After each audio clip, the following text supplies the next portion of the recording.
में सबसे ज्यादा हिंदू भाइयों की हत्या हुई है। सबसे ज्यादा अगर हिंदू मरे हैं तो भाजपा के राज में, क्योंकि जितना हिंदू मरता है उतना ज्यादा वोट भारतीय जनता पार्टी को मिलता है। इसलिए भारतीय जनता पार्टी हिंदुओं की हत्या कराने का काम देश के अंदर सरहद पे अगर कोई जान गंवा रहा है तो गरीब किसान का बेटा है, ठीक है ना। आपको एक बात कहूं, कोई खेती करके दे रहा है तो वो गरीब किसान है। और आप इस देश के अंदर जो नौजवान पढ़ रहा है उसको रोजगार पे आप पे चर्चा होती नहीं है, शिक्षा पे आप पे चर्चा होती नहीं है। आप कहते हो हाथों में तलवार उठा ले। अरे आपको शर्म आनी चाहिए। रोजगार, ठीक है ना, नौजवान को चाहिए रोजगार और बेहतर शिक्षा। अब शिक्षा और स्वास्थ्य पे चर्चा होती नहीं है। बेटियों के साथ बलात्कार हो जाए उस पर चर्चा होती नहीं है। बेटियों का मर्डर हो जाए उस पर चर्चा होती नहीं है। तो इन सब मुद्दों से ध्यान कैसे हटेगा? इन सब मुद्दों से ध्यान हटाने के लिए, लोगों का माइंड डाइवर्ट करने के लिए इस देश में एक मुद्दा हर साल क्रिएट किया जाता है। हर साल नहीं, हर महीने 2 महीने पे एक मुद्दा क्रिएट किया जाता है जिसको रंग दिया जाता है हिंदू और मुसलमान का। मोदी जी बीजेपी के सांसद है परवेज, उन्होंने कहा है कि मुसलमानों का बहिष्कार करो और ना उन्हें कोई सामान दो ना खरीदो। अच्छा, तो ये बीजेपी के सांसद ने बात कही है। हाँ। तो आप एक बात मुझे बताइए ना, उत्तर प्रदेश के मुख्यमंत्री लुलु मॉल में क्या करते हैं भैया यूसुफ भाई की गाड़ी में? जरा ये बताइए ना, मुख्यमंत्री क्यों पहुंचते हैं लुलु मॉल में? शाहनवाज हुसैन क्या मुसलमान नहीं है? शाहनवाज हुसैन बीजेपी के अंदर है। ये बताइए ना, परवेज वर्मा इस बात का जवाब दें कि क्या शाहनवाज हुसैन को पार्टी से निकाला जाएगा? क्या मुख्तार अब्बास नकवी को पार्टी से निकाला जाएगा? ये बताइए ना। या फिर योगी आदित्यनाथ को मुख्यमंत्री पद से हटाया जाएगा क्योंकि वो यूसुफ भाई के साथ लुलु मॉल में गाड़ी में घूम रहे थे? ये बताइए ना। वोट मांगने के लिए तो आप हिंदू मुसलमान को लड़ाते हैं, ठीक है ना, और उसके बाद में आप जिस तरीके से आपके नेता मंत्री सारे तो एक साथ ही रहते हैं, सिर्फ वोट के लिए आप हिंदू मुसलमान को लड़ाने का काम करते हैं। तो इस सवाल का आप मुझे जवाब दें कि शाहनवाज हुसैन को आप किस दिन पार्टी से निकाल रहे हैं? मुख्तार अब्बास नकवी को आप किस दिन पार्टी से निकाल रहे हैं? आपकी पार्टी में भी तो मुस्लिम नेता है जो मंत्री बनकर बैठे हैं, उनको कब मंत्री पोस्ट से हटाओगे? इस सवाल का जवाब तो दे दो। आप देंगे आप इस सवाल का जवाब? परवेज वर्मा के पास है कोई सवाल का जवाब? बिठाइए किस दिन परवेज वर्मा को आमने सामने, उस दिन हम बताएंगे कि कैसे जहर घोलते हैं आप हिंदू मुसलमान के नाम का। हमसे पूछिए ना, आपके राज में सबसे ज्यादा हिंदू भाइयों की हत्या हुई है। सबसे ज्यादा अगर हिंदू मरे हैं तो भाजपा के राज में, क्योंकि जितना हिंदू मरता है उतना ज्यादा वोट भारतीय जनता पार्टी को मिलता है। इसलिए भारतीय जनता पार्टी हिंदुओं की हत्या कराने का काम करती है। ये मैं खुलेआम बोलता हूँ। लेकिन भाई दूसरे हैं, उन्होंने कहा है कि काट दो तलवारें उठा लो। आप एक बात बताइए, हम क्यों काटे और हम क्यों उठाएं तलवार? हम तो कलम उठाएंगे, हम कलम उठाएंगे। आप हिंदुओं के बच्चों को अनपढ़ रखना चाहते हैं? इस देश के अंदर हिंदू का बच्चा पढ़ेगा, हाथ में कलम उठाएगा, ना कि हाथ में तलवार उठाएगा। तलवार अगर उठवानी है तो गृह मंत्री के बच्चे उठाएं, मुख्यमंत्रियों के बच्चे उठाएं। क्या ठेका ले लिया है हमने देश का? है भैया, आप एक बताइए, हमने ठेका ले रखा है? हम ही लोग जान गंवाएं? इस देश के अंदर सरहद पे अगर कोई जान गंवा रहा है तो गरीब किसान का बेटा है, ठीक है ना। आपको एक बात कहूं, कोई खेती करके दे रहा है तो वो गरीब किसान है। और आप इस देश के अंदर जो नौजवान पढ़ रहा है उसको रोजगार पे आप पे चर्चा होती नहीं है, शिक्षा पे आप पे चर्चा होती नहीं है। आप कहते हो हाथों में तलवार उठा ले। अरे आपको शर्म आनी चाहिए।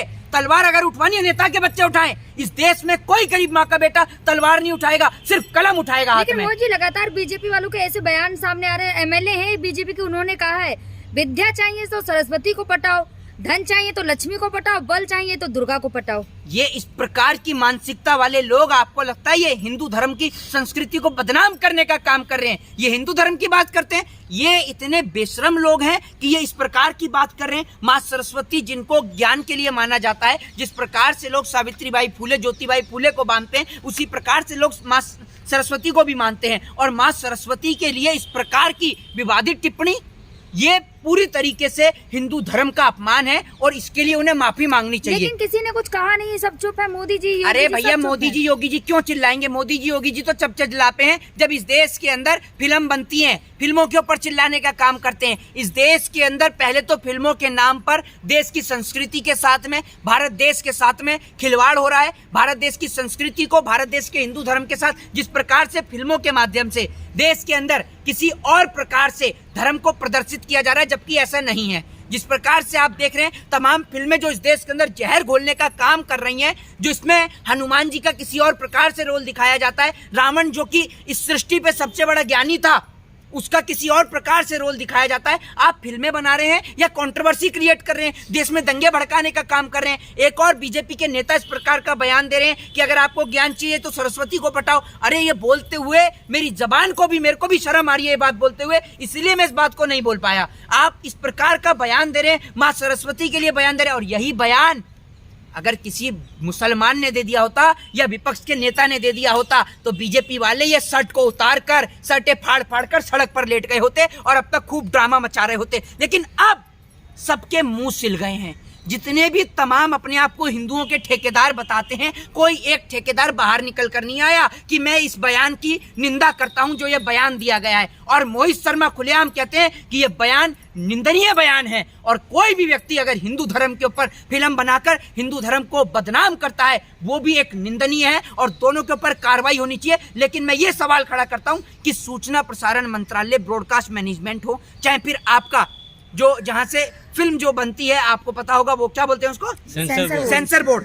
सेंसर बोर्ड भी जो है वो भारतीय जनता पार्टी के अंडर आता है, उसके ही अधीन है। तो सेंसर बोर्ड किस प्रकार से इन सारी फिल्मों को पारित कर रहा है, सबसे बड़ी बात सेंसर बोर्ड के ऊपर खड़ी होती है। दूसरी बात, देश के अंदर आप हिंदू और मुसलमान के नाम का जिस प्रकार से जहर घोलकर लोगों को आपस में लड़ाने का काम कर रहे हैं। अभी हाल ही में एक मुद्दा बड़ी तेजी से आज टीवी चैनलों पर एक नया मुद्दा मिला है टीवी वालों को, समझ रहे हैं आप, टीवी वालों को नया मुद्दा ये मिला है कि हिजाब को लेकर। हाँ। अब हिजाब को लेकर सुबह से इन्होंने अपना कारखाना खोल रखा है और सुबह से लोगों को लड़ाना शुरू कर रहे हैं। फैक्ट्री में मजदूर आ चुके हैं, 5-5 हजार रुपए वाले, 3-3 हजार रुपए चैनल के अनुसार फैक्ट्री में मजदूर आए हैं। ये फैक्ट्री में काम करने वाले मजदूर हैं और फैक्ट्री के मालिक भी पहुंच गए हैं। फैक्ट्री के मालिक सवाल कर रहे हैं हिजाब को लेकर, और जो मजदूर आए हुए दिहाड़ी मजदूर 5-5 हजार वाले, 3-3 हजार वाले, वो बैठे हुए हैं जो लोगों को लड़ाने का काम कर रहे हैं। ये दिहाड़ी मजदूर वो हैं जो कोई माथे पर तिलक लगा के अपने आप को पंडित बताता है और कोई सर पे टोपी लगा के अपने आप को मौलाना बताता है। ना ये मौलाना है ना ये पंडित है, ये दिहाड़ी मजदूर हैं जो देश में दंगा भड़काने का काम करते हैं। आपने भी लगाया तो आप भी दिहाड़ी मजदूर हो गए। कौन? आपने अभी दिहाड़ी मजदूर तो आप हैं, दिहाड़ी मजदूर तो आप हैं। आप लोगों का काम है दिहाड़ी लेकर देश में दंगा कराने का, ठीक है ना। और वो सुनिए, आप एक बात, आप मेरे को 5,000 रुपए देती हैं। अरे आपने, मैंने बोला 5,000 रुपए, आप 5,000 रुपए देती हैं। अरे आप एक बात सुन तो लीजिए, आप 5,000 रुपए देती हैं क्या? मोदी सवाल है, मैंने आप बात ही नहीं समझी। सवाल उठा रहे उनको 5,000 देते, तिलक वालों पे सवाल किसको? उठा रहे ना, तिलक वालों पे। टीवी में जो आते हैं, मेरे को खुद पता है, मैं भी तो नेशनल चैनल पे गया हूँ। मेरे को नहीं पता क्या, मेरे को 5,000 नहीं मिले। मैं नेशनल चैनल पे जाता था डिबेट में, और भी हमारे बहुत सारे साथी हैं जो जाते हैं, चेक मिलता है, चेक। और आपने कही कि क्या कहते हैं, आप भी तो माथे पर तिलक लगाते हैं, आप भी दिहाड़ी मजदूर हैं। मैंने एक बात बताइए, आप मेरे को 5,000 रुपए देती है क्या बुलवाने के? ये बताइए ना आप मुझे, आप 5,000 रुपए देती हैं क्या? आप तो सरकार से पैसा लेके, आपको तो इतना दर्द और तकलीफ हो गई कि मैंने मोदी जी से सवाल कर दिया, कि आपके पिताजी से सवाल कर दिया। आपको तो बड़ी तकलीफ हुई, आप भी दिहाड़ी मजदूर में आती है क्या?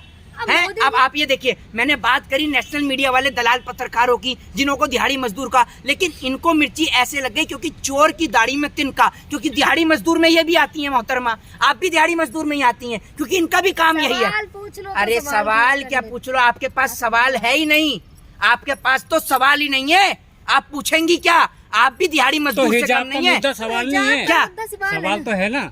जिस हाथ में, सुन लीजिए, जिस हाथ में किताब होनी, सुप्रीम कोर्ट का फैसला आया। हाँ, अभी आया नहीं हिजाब के मुद्दे पे। अरे आप दो जजों का बेंच में गया, सुन लीजिए, दो जजों ने अलग अलग फैसला दिया, लेकिन अब सुप्रीम कोर्ट की बेंच में गया है ये फैसला, ठीक है। जाकर पूरी तरीके से उसको पूर्णतः सुनिए। दूसरी बात ये कि जिस हाथ में कॉलेज के अंदर किताब होनी चाहिए, आप उस हाथ में हिजाब का मुद्दा थमा देते हैं। ये देश 47 में आजाद हुआ। चले चुप हो जाइए, चुप हो जाइए, दिहाड़ी मैडम, दिहाड़ी वाली मैडम, आप चुप हो जाइए। मैं आपसे कहता हूँ कि आप चुप हो जाइए, ठीक है ना। 5,000 रुपए आपको मोदी सरकार देते हैं, मैं आपको 1,000-2,000 दे सकता हूँ, आपको चाहिए तो, लेकिन आप चुप हो जाइए, खामोशी से सुन लीजिए। नहीं तो आप उन दिहाड़ी मजदूर वालों को पकड़िए जिनसे आप बुलाकर सुनती हैं, नहीं तो आप सुनने का काम करें कृपया कर, ठीक है ना। आप वैसे भी आपको बहुत तकलीफ होती है, ठीक है, क्योंकि मुझे लगता है कि मोदी जी का और आपका कोई, मेरे को लगता है ज्यादा ही पैसों का कोई ज्यादा ही लेन देन है। मुद्दे पे मेरी बात सुन लीजिए। अरे आप नफरत आप भी कम फैलाएं, ठीक है ना। सुनिए आप बात को सुनिए। आपसे मैं एक सवाल सीधे तौर पर, अरे सुन लीजिए, मैं मोदी जी की बात करता हूँ, सरकार की बात करता हूँ। आपको क्यों मिर्ची लगती है? आपको ज्यादा जलन है, तकलीफ ज्यादा हो रही है क्या आपको? 1 मिनट आप सवाल का जवाब पूरा करने देंगे? सुनिए मेरी बात को आप। हिजाब, ये देश आजाद हुआ 1947 में, 1947 में। 47 से लेकर आज तक आप मुझे एक केस बताइए जो हिजाब को लेकर सुप्रीम कोर्ट में, हाई कोर्ट में या फिर निचली अदालतों के अंदर डला हूं। आप मुझे इस सवाल का जवाब दीजिए। याद है आपको? बताइए कब डला ये? कोई केस बताइए जो डला हूं। नहीं डला। नहीं डला ना। हाँ। लेकिन आज जब भारतीय जनता पार्टी सत्ता में आती है, असल में हिजाब कोई मुद्दा ही नहीं है। हिजाब तो कोई मुद्दा ही नहीं है। अब कल को मान लीजिए कोई कोर्ट के अंदर ये याचिका लगा दे कि कोई भी हिंदू व्यक्ति माथे पर तिलक नहीं लगा के जा सकता, तो क्या मैं तिलक लगा कर नहीं जाऊंगा? हमारी माताजी, जब मैं पेपर देने जाता हूं तो सुबह के वक्त में मेरी माताजी मेरे माथे पर तिलक लगाती हैं। मंदिर से पूजा करने के बाद में हमारे माथे पे तिलक लगाया जाता है। हमें दही और शक्कर खिलाकर जो है, उस दही और शक्कर खिलाकर पेपर में भेजा जाता है। तो हम ये माथे पर तिलक लगाए जाते हैं क्योंकि ये हमारे लिए शुभ माना जाता है। अगर मान लीजिए कल को आप याचिका डाल दें, आप तो इस बात की भी याचिका डाल सकते हैं कि माथे पर तिलक लगा के न जाया जाए। तो मैं तो आपको आपको क्या लगता है ये मुद्दा क्यों आ रहा है? ये मुद्दा इसलिए आ रहा है, नौजवान को चाहिए रोजगार, ठीक है ना? नौजवान को चाहिए रोजगार और बेहतर शिक्षा। अब शिक्षा और स्वास्थ्य पे चर्चा होती नहीं है। बेटियों के साथ बलात्कार हो जाए उस पर चर्चा होती नहीं है। बेटियों का मर्डर हो जाए उस पर चर्चा होती नहीं है। तो इन सब मुद्दों से ध्यान कैसे हटेगा? इन सब मुद्दों से ध्यान हटाने के लिए, लोगों का माइंड डाइवर्ट करने के लिए इस देश में एक मुद्दा हर साल क्रिएट किया जाता है। हर साल नहीं, हर महीने 2 महीने पे एक मुद्दा क्रिएट किया जाता है जिसको रंग दिया जाता है हिंदू और मुसलमान का। कभी ये मुद्दा आपको ज्ञानवापी के रूप में दिखता है, कभी ये मुद्दा आपको हिजाब के रूप में दिखता है, कभी ये मुद्दा आपको प्रॉफिट मोहम्मद साहब के रूप में दिखता है, तो कभी ये मुद्दा आपको फिल्मों में जिस प्रकार से हिंदू धर्म के भगवानों के ऊपर आपत्तिजनक फिल्में बनाई जाती हैं उनके ऊपर दिखता है। लेकिन कोई भी बीजेपी का नेता इस पर नहीं बोलता। जिस प्रकार मां सरस्वती को लेकर आपत्तिजनक बयान दिया गया, कोई बीजेपी का नेता नहीं बोला। सारे चुप हैं। सारे नेताओं के मुंह पर ताला लगा हुआ है। एक फिल्म आई जिसके तहत हिंदू धर्म के जो भगवान हैं, हिंदू धर्म में हनुमान जी हैं, ठीक है ना, और रामायण के अनुसार भगवान श्री राम है, मर्यादा पुरुषोत्तम भगवान श्री राम है, रावण है। जिस प्रकार से उनके रूप को लेकर जो दिखाया गया है, ये सरासर गलत है और मैं इसकी खुले शब्दों में निंदा करता हूं। लेकिन सुन लीजिए, एकमात्र व्यक्ति जो कि इस बात में मैं बोलना भी चाहूंगा, एकमात्र व्यक्ति है जो कि मध्य प्रदेश से अकेला चिल्ला रहा है और कोई व्यक्ति बीजेपी में नहीं बोल रहा। ना प्रधानमंत्री बोल रहे जो ठेकेदार बनते हैं हिंदुओं के, ना योगी जी बोल रहे जो कि ठेकेदार बनते हैं हिंदुओं के, ना ही आपके गृह मंत्री जी बोल रहे। तो आपको भी तो बोलना चाहिए। क्यों नहीं बोलते आप? एक अकेला व्यक्ति बोल रहा है सिर्फ। आप साफ साफ कहना चाहते हैं कि आप आदि पुरुष के विरोध में हैं। जी, आदि पुरुष जो मूवी है उसके विरोध में। मैं फिल्म के, मैंने फिल्म देखने का, मैंने जिस फिल्म के जो ट्रेलर हैं उसके कैरेक्टर हैं, मैंने उनको देखा है। मैं आपसे एक बात कहना चाहता हूँ कि आप एक बात मुझे बताइए, रामायण आपने भी देखी है बचपन में, मैंने भी देखी है। जिस प्रकार से राम का जो आपने देखा कि राम का जिस प्रकार से चेहरा था जो रामायण में दिखाते आ रहे हैं, आप उस प्रकार से लेकिन वो भी तो काल्पनिक था और ये भी काल्पनिक है। मूवी सुन लीजिए, काल्पनिक है। सुन लीजिए मेरी बात, सुन लीजिए, काल्पनिक है, लेकिन हम काल्पनिक को ही, राम की असली जो फोटो है,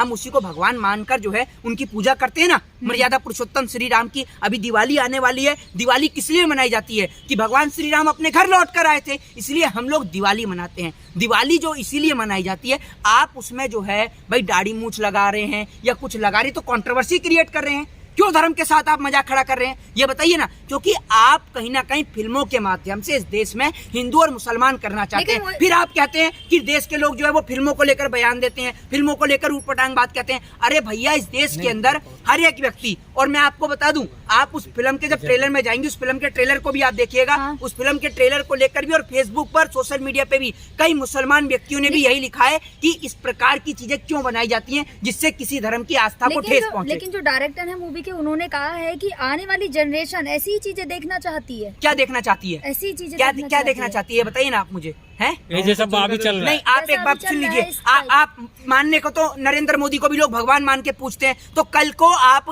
राम जी जो कि दिवाली मनाते हैं हम राम जी के लिए, आप ये मोदी जी के लिए मनाने लग जाएंगे दिवाली? ये बताइए ना आप मुझे। ये बेवकूफी भरा बयान है और मैं इस फिल्म की जो है, जिस प्रकार से जो कैरेक्टर है, मैं इनकी निंदा नहीं। और रावण को जो खिलजी टाइप बनाया है, हिंदू मुसलमान करने के लिए तो नहीं बनाया गया। ये बिल्कुल फिल्में पूरी तरीके से देश में हिंदू मुसलमान ही करे जा रहे हैं। ये हिजाब का मुद्दा किस लिए लाया जा रहा है, ज्ञानवापी किस लिए लाई जाती है? आपसे मैं एक चीज पूछता हूँ, आज तक इस देश में CA NRC को लेकर क्या इंप्लीमेंट हुआ है, आप बताइए। कुछ इंप्लीमेंट नहीं हुआ है। लेकिन CA/NRC को लेकर देश की राजधानी में आग लग गई, देश की राजधानी में दंगे भी हुए, आप सभी लोगों ने देखे। सरकार कुछ इस प्रकार के मुद्दे हर महीने, 2 महीने, 6 महीने पर लेकर आती है, जिससे हिंदू मुसलमान क्रिएट होता है। तो मैं आपसे सिर्फ एक बात कहना चाहता हूं कि इस प्रकार की फिल्मों को सरकार को बैन लगाना चाहिए, जिससे किसी भी समाज की और समुदाय की भावना को अगर ठेस पहुंचती है तो फिल्म को रिलीज नहीं किया जाना चाहिए। जय हिंद, जय भारत।